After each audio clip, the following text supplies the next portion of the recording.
And I am saying that the required reading as a preliminary introduction to this chapter is on Passion and Reason by Kahlil Gibran. It is a section of the Prophet.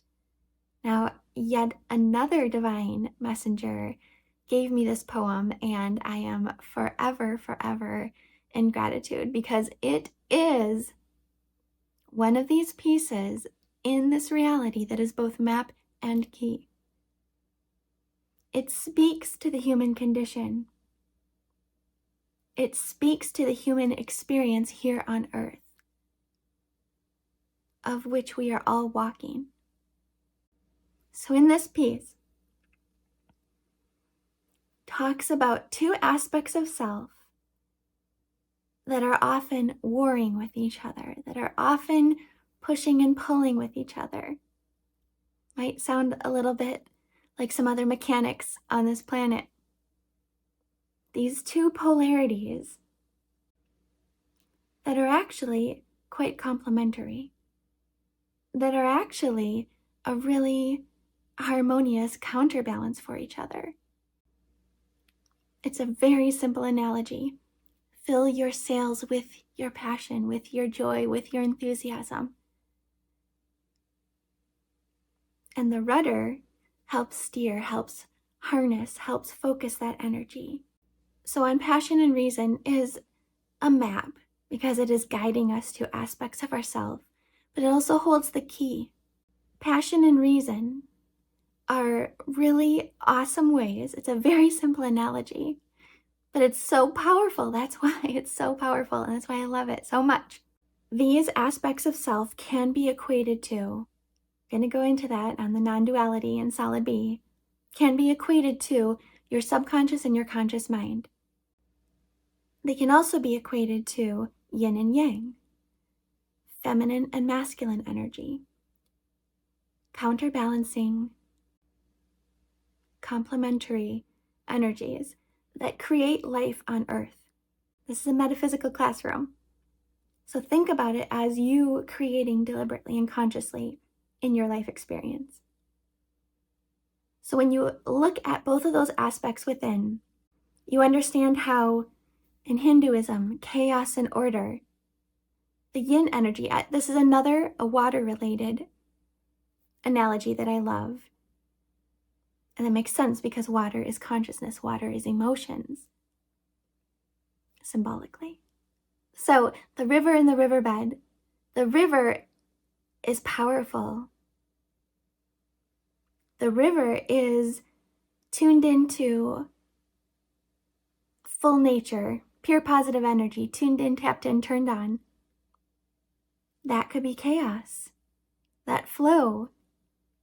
And then the riverbed, our consciousness, the masculine, the yang energy, consciousness, structure, form, guides the river, guides the energy. Think about you tapping into your own creative life force, tapping into your authenticity and understanding how to bring harmony and balance to these energies within you.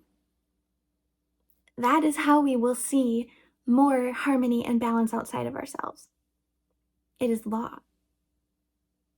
It is proven with quantum mechanics. So we want to bring these elements together. Talk about feeding both wolves, acknowledging the resistance you have to your desires. Perhaps the staunchy, sullen, stoic, over-rational, linear thinking rudder isn't letting your sails have any fun. Perhaps being all sails,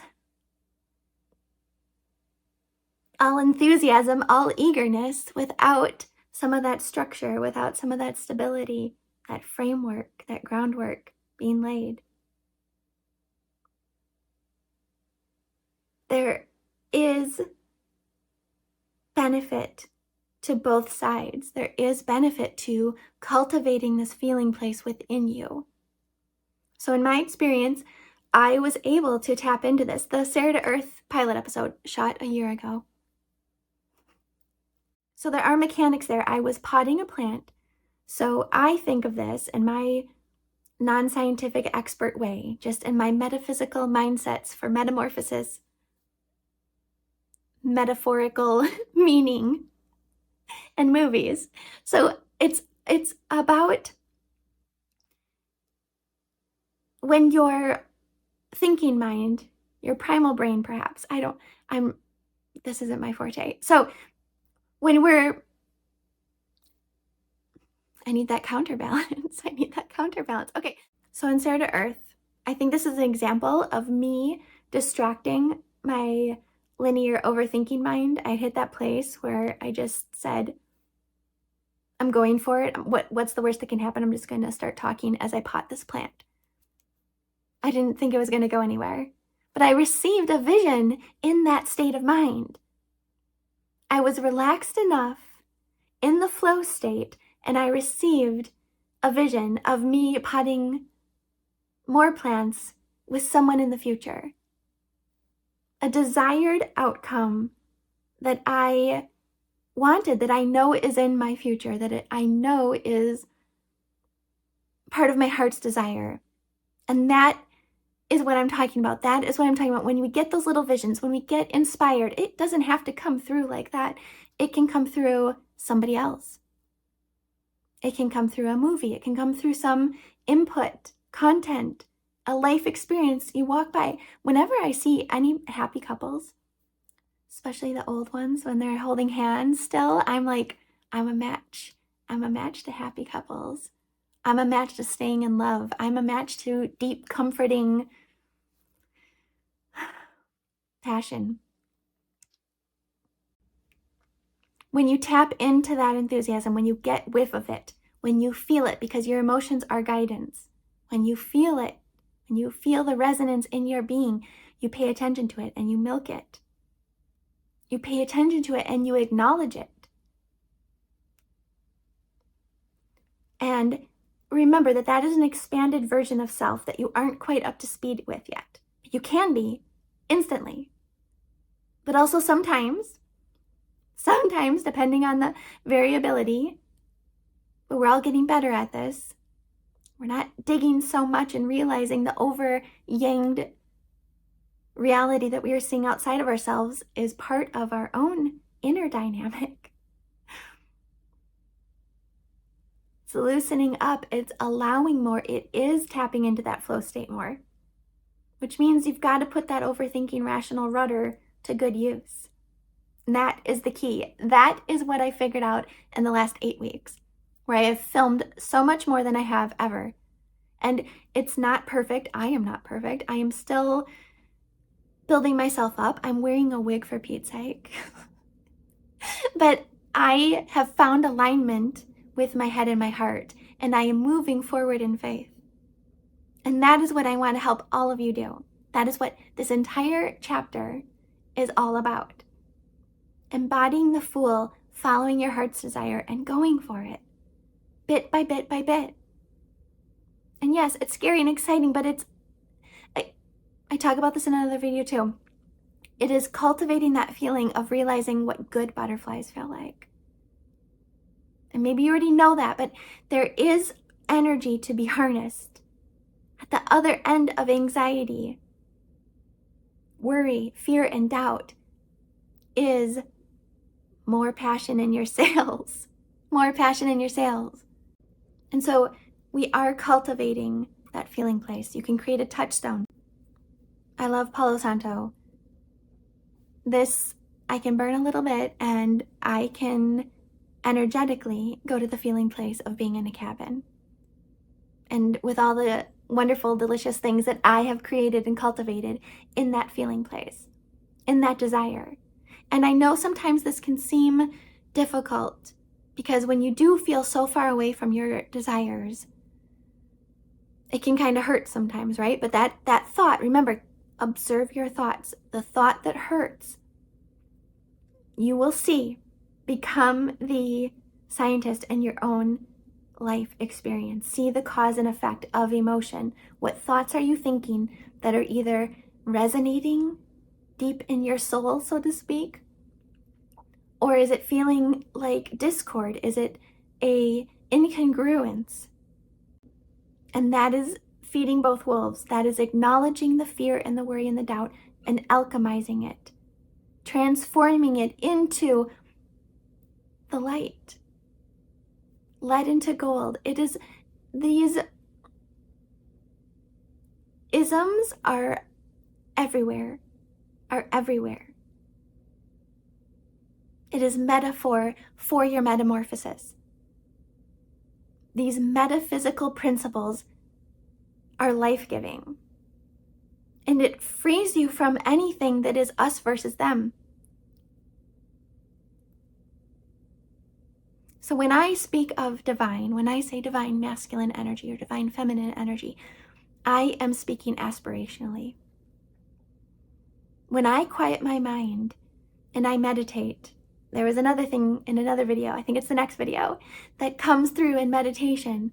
When I am connected in that state that is still aware of this experience, of my vessel, of my, I love the water analogies, of my avatar, when I am here, but the mind is quieted, that feeling is what I call divinity. I don't know what else it would be. To me, that is a connection to the wholeness, to the oneness. No longer feeling a state of separation to your environment, to your brethren, all of those things that I say a million times. We're going to go into Peter Pan and Wendy and the movie Hook for chapter 1, The Magician. I'm very, very excited about it. And yeah, so you're gonna see me repeating myself a little bit about the feminine and masculine energy. I feel like out in the world, it's a sensitive topic, and I want to be sensitive to it. But I also want to pull up from that duality. And to me, that is where freedom is. Pulling up from the duality, donning the higher perspective, and realizing that it is both, that we are both.